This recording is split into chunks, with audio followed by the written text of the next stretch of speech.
지난 주일에 피파 월드컵 2026년에서 결승전에서 스페인이 우승을 했습니다. 축구에서 상대팀과 어떤 경기를 펼칠 것인가 계획을 세우는 사람을 뭐라고 부릅니까?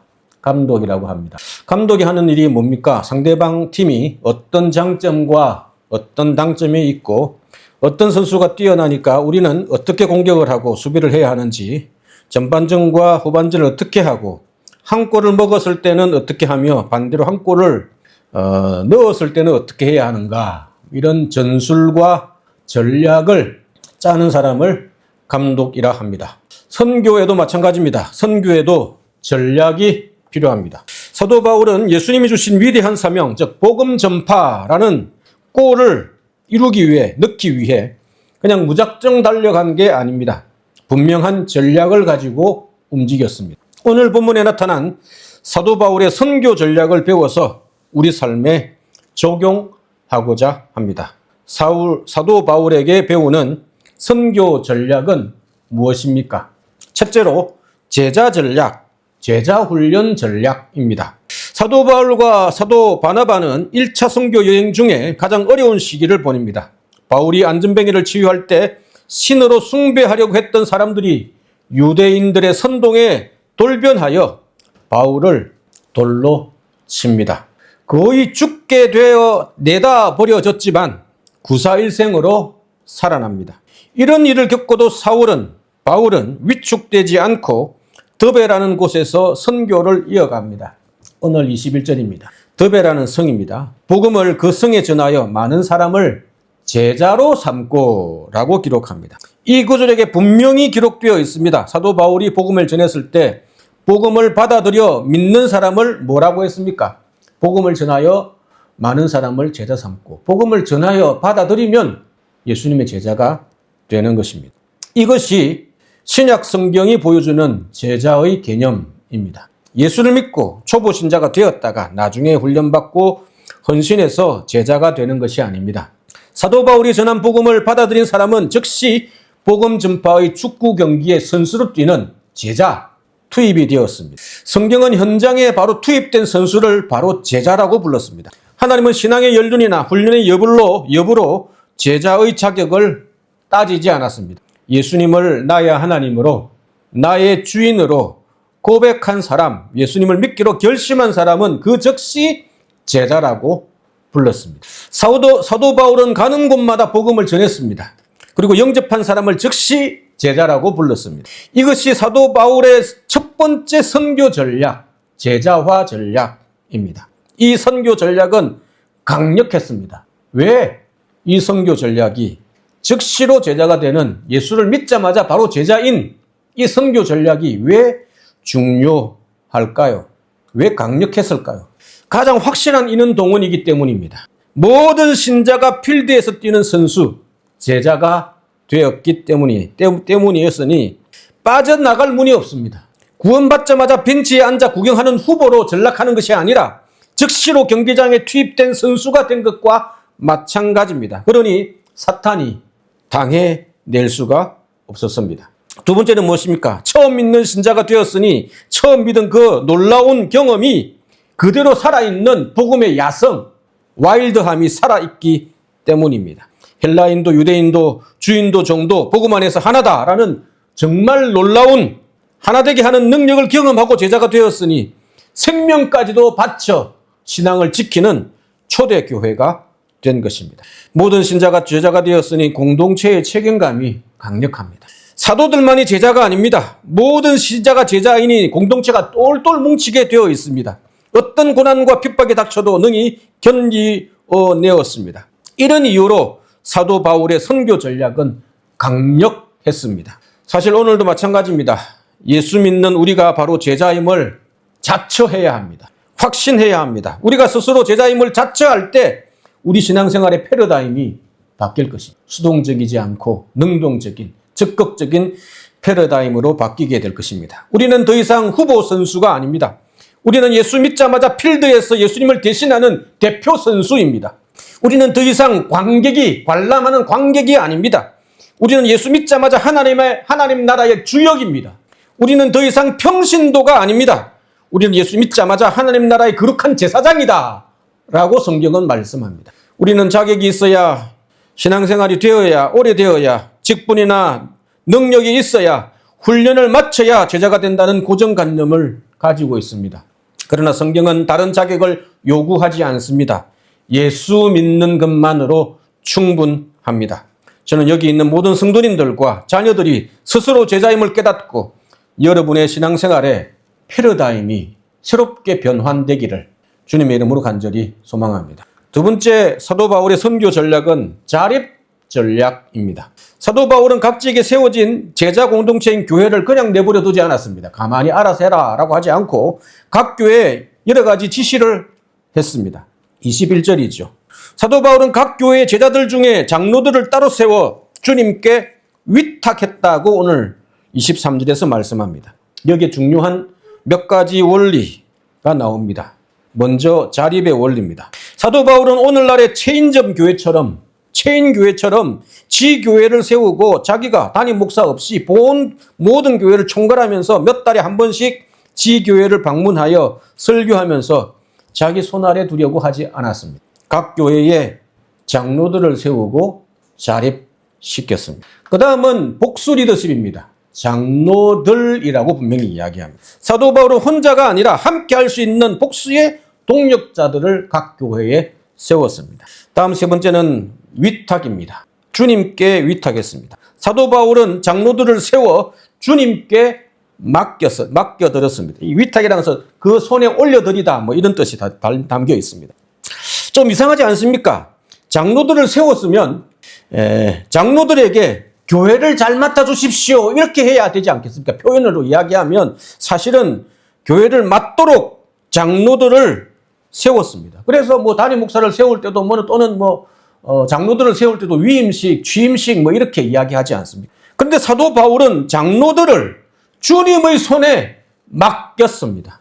이처럼 위탁의 원리는 교회의 참된 주인이 누구인지 분명히 보여줍니다. 사도 바울도 아니고 사도 바울이 세운 장로들도 아니고 주님이 교회의 주인이기 때문에 장로들을 세워 주님께 위탁한 것입니다. 사도 바울은 장로들을 세워 교회가 자립할 수 있게 했지만 교회의 주인이 누구인지 분명하게 장로들에게 너희가 주인이 아니라 너희가 감투를 썼다고 너희가 직분을 가졌다고 너희가 주인이 아니라 예수님이 우리의 주인이다 라고 그들을 주님께 맡긴 것입니다. 이 세 가지 원리는 오늘날 교회 사역에 많은 것을 시사합니다. 먼저 목회자 중심주의에 대한 경종입니다. 오늘 많은 교회가 담임 목사 한 사람의 카리스마에 지나치게 의존합니다. 일례로 이런 예를 들어서 정말 죄송합니다. 그러나 말하지 않을 수가 없습니다. 일례로 가수 출신 고 김성수 목사님이라고 있습니다. 유튜브를 통해서 설교를 들어보신 분들 많을 겁니다. 저는 별로 좋아하지 않습니다. 남가주 서머나교회, 서울 서머나교회를 개척하셨습니다. 그런데 2013년에 갑자기 사망합니다. 처음에는 교회가 거짓말했습니다. 심장마비다 둘러댔습니다. 사실 알고 보니 스스로 목숨을 끊었습니다. 그런데 참 아이러니한 것은 2013년에 천국에 가셨는지 어떻게 됐는지 모르지만 별세하셨는지 13년이 넘었는데도 고인의 설교 영상으로 아직도 주일 예배를 드리고 있습니다. 뭔가 이상하지 않습니까? 서울에 있는 서머나도 LA에 있는 서머나도 남가주인가요? 저렇게 영상을 틀어놓고 예배를 드립니다. 아직도 13년이나 지났는데 고인의 유지를 잘 받들어 그렇게 자기가 하라고 하지도 않았는데 그 말씀의 유지를 잘 받들어 스스로 성도들이 그렇게 했답니다. 김 목사가 못 가르친 탓입니다. 왜요? 다른 교회는 복음이 없는 것처럼 타협하는 것처럼 아주 극단적으로 가르쳤기 때문입니다. 물론 성경 해석에서도 큰 문제가 있긴 합니다. 미단은 아닙니다. 김 목사가 사도 바울처럼 오늘 본문의 바울처럼 장로들을 세우고 자립시켜 떠나보내어야 합니다. 자기 교회입니까? 거의 김성수 목사님 교회가 되어버린 것입니다. 저는 아주 날카롭게 비판합니다. 교회 주인이 사도 바울도 자기가 아니고 세운 장로들도 장로들이 것이 아니고 우리 주님께 모든 것을 다 맡기고 자기는 훌훌 떠났습니다. 떠나보내어야 합니다. 자립시켜야 합니다. 그리고 자기를 감추고 주님이 드러나도록 해야 합니다. 사도 바울처럼 말입니다. 심각한 문제가 있는 것입니다. 또한 가능하다면 복수의 리더십이어야 합니다. 오늘 말씀처럼 장로들을 세워야 합니다. 저도 제가 부임하고 나서 이제 2년 반 전밖에 안 지났죠. 왜 급하게 장로를 세웠습니까? 저 혼자는 부족하기 때문입니다. 함께 세워가야 합니다. 개인의 판단이 잘못 흐를 수 있기 때문입니다. 그래서 저도 여러 가지 방법으로 회의를 통해서 중지를 모아가지 않습니까?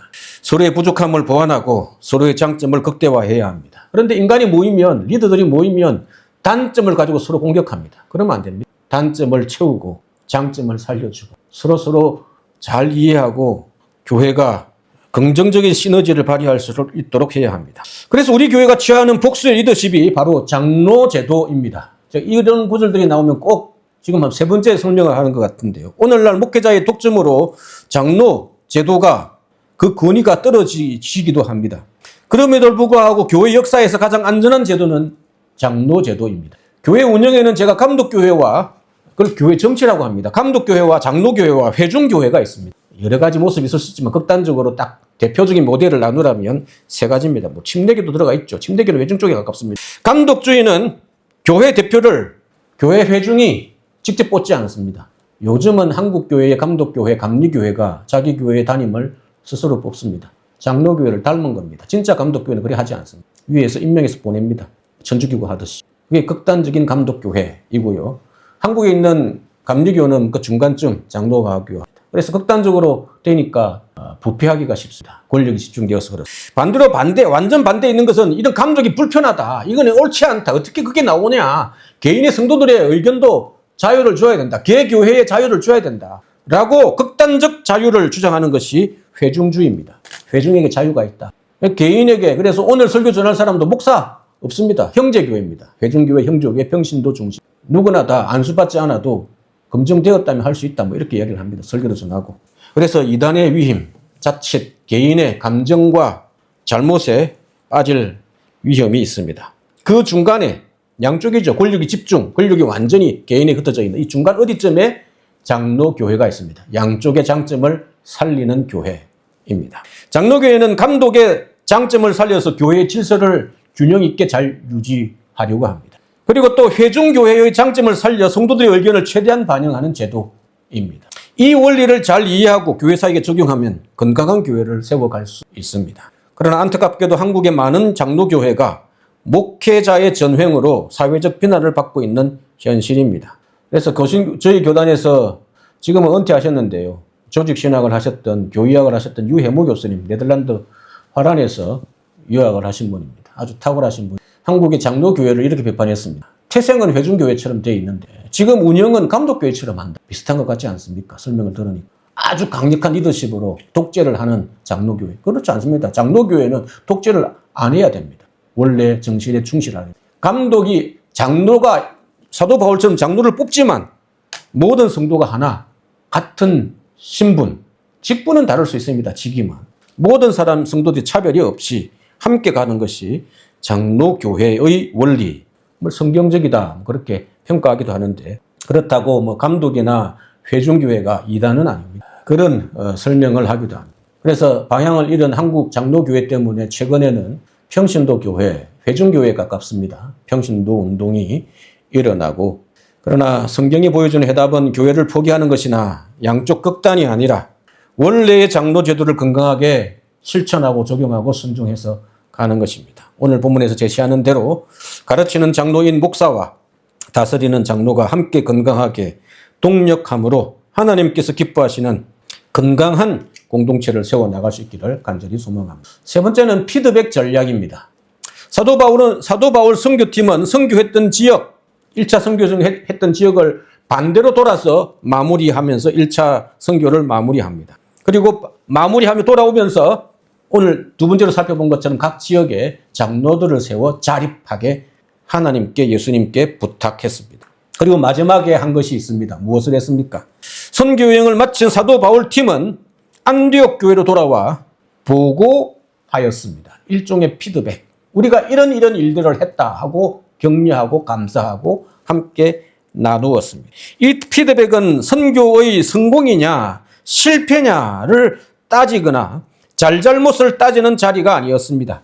하나님이 함께 행하신 모든 일과 자기가 했던 선교 사역 중에 하나님이 이렇게 이런 일들을 하고 누구를 만나고 거듭나게 하고 구원을 일으키고 교회를 세우고 직분자를 세우고 하게 되었다 하는 것을 보고하고 이방인들에게 믿음의 문을 하나님께서 열어주셨다. 얼마나 감사했겠습니까? 박수가 쏟아져 나왔을 것입니다. 사실 교회 공동체에서 피드백을 하는 것이 참 쉽지 않습니다. 인간이라 자칫 부정적인 평가로 누군가에게 상처를 줄 수도 있기 때문입니다.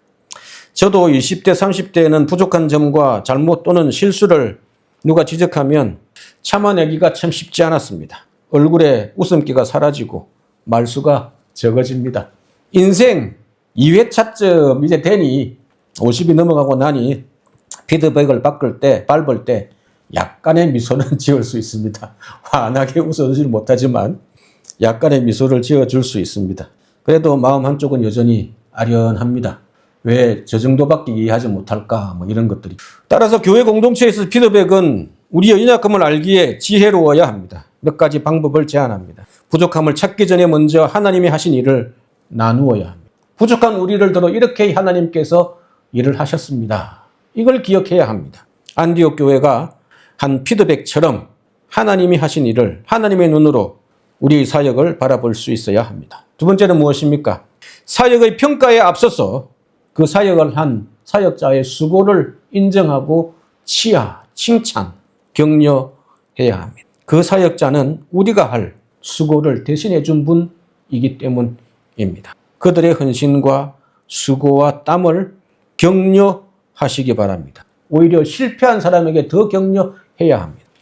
세 번째는 일과 사역은 객관적으로 냉정하게 어떻게 평가할 수 있지만 사람의 평가는 신중해야 합니다. 사역의 평가는 냉정할 수 있습니다. 그러나 사람에 대해서는 한없이 너그러워야 합니다. 이 둘을 균형을 유지하는 것이 정말 힘듭니다. 우리 모두는 완벽하지 않기 때문에 다른 사람에 대해서 나 자신에 대해서 팔이 안에 굽는 것처럼 다른 사람에 대해서도 팔이 안으로 굽어야 합니다. 네 번째, 단순한 비판보다는 다음을 위한 개선, 전략과 대안을 제시해야 합니다. 사역에 대한 피드백들을 할 때 부정적인 비판에 그치지 않고 긍정적인 평가와 함께 문제가 있다면 해결책을, 대안을 함께 나누는 것이 지혜롭습니다. 마지막으로 재충전과 관계의 회복이 되는 피드백을 해야 합니다. 바울과 바나바의 피드백은 자기 성공을 자랑하는 피드백이 아니었습니다. 오늘 28절에 보시면 피드백 이후에 오히려 함께 오랫동안 관계를 유지하고 그곳에서 쉬었더라. 함께 있었더라. 재충전의 시간, 관계의 회복의 시간을 보내었습니다. 그럼에도 불구하고 공동체의 피드백은 쉽지 않습니다. 잘해보고 싶어서 한 말에 누군가는 상처를 입고 아플 수 있습니다. 본의 아니게 그럴 수 있습니다. 그래서 앞의 지침을 따라 지혜롭게 피드백하는 법을 훈련하고 배워야 합니다. 그래서 말을 좀 줄일 필요가 있습니다. 우리 교회도 피드백하는 시간이 있죠. 분기별로 하는 재직회, 1년에 한 번씩 하는 공동의회, 교회 사역을 평가하고 다음을 준비합니다. 또한 비정기적으로 사랑방 사역을 평가하기도 하고 각 부서에서 행사를 하고 피드백을 또한 하기도 합니다. 오늘 말씀드린 이런 피드백을 참고하셔서 건강한 피드백이 있기를, 교회를 살리고 사람을 회복시키는 피드백이 되시기를 주님의 이름으로 간절히 소망합니다. 말씀을 마무리하려 합니다. 위대한 감독이신 우리 하나님은 사도 바울이라는 코치를 통해 세 가지 전략을 우리에게 알려주셨습니다. 벤치에 앉아있지 말고 제자로 뛰어라. 사람을 의지하지 말고 주님께서 세우신 동력자들과 함께 자립해라. 평가할 때도 사람에게 상처내지 말고 하나님께 감사하고 대안을 제시하는 긍정적인 피드백으로 공동체를 세우라. 라는 말씀입니다. 하나님은 또는 예수님은 감독으로서 비전과 경기를 총괄합니다. 수석 코치는 사도 바울과 같습니다. 오늘 세 가지 전략으로 우리에게 코칭해 주셨습니다. 변하지 않는 선교 전략, 사역 전략입니다. 목회자인 저는 필드에서 주장으로 완장을 차고 사도 바울의 전략을 우리 교회에 어떻게 적용할까 진두지휘해야 할 책임이 있습니다. 모든 성도님들, 어르신에서부터 이르기까지 아이들이 이르기까지 모든 성도님들은 주전으로서 각자의 포지션에서 경기를 뛰는 제자들입니다. 여러분의 포지션은 어디입니까? 아직도 관중석에 머물러 구경하십니까? 아니면 필드를 뛰는 제자이십니까? 우리가 선수로 뛰는 실제 경기장은 어디입니까? 우리 자녀들이 서 있는 학교가, 부모님들이 서 있는 직장과 일터가, 그리고 우리의 가정이 바로 하나님께서 우리를 출전시킨 축구 운동장, 경기장입니다. 우리 자녀들은 출전을 준비하는, 훈련하는 유소년 클럽이고, 우리 청년들은 전반전을 앞두고 마지막 출전을 하기 위해 몸을 풀고 있는 선수들이며, 우리 성도님들과 직분자들은 전반전을 다 뛰고 하프타임을 보내고 있으며, 저와 비슷한 또래나 저보다 나이가 조금 있으신 분들은 후반전을 보내며 때론 지쳐 호흡을 가르고 있고, 이민 1세대 어르신들은 후반전을 끝내고 마지막 연장전에서 승부차기를 하며 인생을 마무리할 준비를 하고 있습니다. 나이가 들었다고 끝난 것이 아닙니다. 연장전에서 결정 날 수 있기 때문입니다. 승부차기에서 남아있을 수 있기 때문입니다. 어찌 보면 가장 치열한 시간이 연장전, 승부차기라 할 수 있습니다. 나이와 세대가 다르고 서 있는 우리의 현장이 일터가 달라도 우리는 위대하신 감독이신 예수님의 전술 아래 하나하나로 원팀으로 공동체를 움직여 가야 합니다. 이제 그라운드로 여러분이 살아가는 삶의 현장으로 나아갈 시간입니다. 감독이신 하나님께서 제시하신 선교 전략을 잘 이해하고 선교 전략을 코치하신 사도 바울의 원리를 잘 자각하고 주작인 저의 목소리를 잘 듣고 우리가 살아가는 각자의 경기장에서 건강하고 역동적인 사역을 펼치는 모든 제자가 되시기를 주의 이름으로 간절히 소망합니다.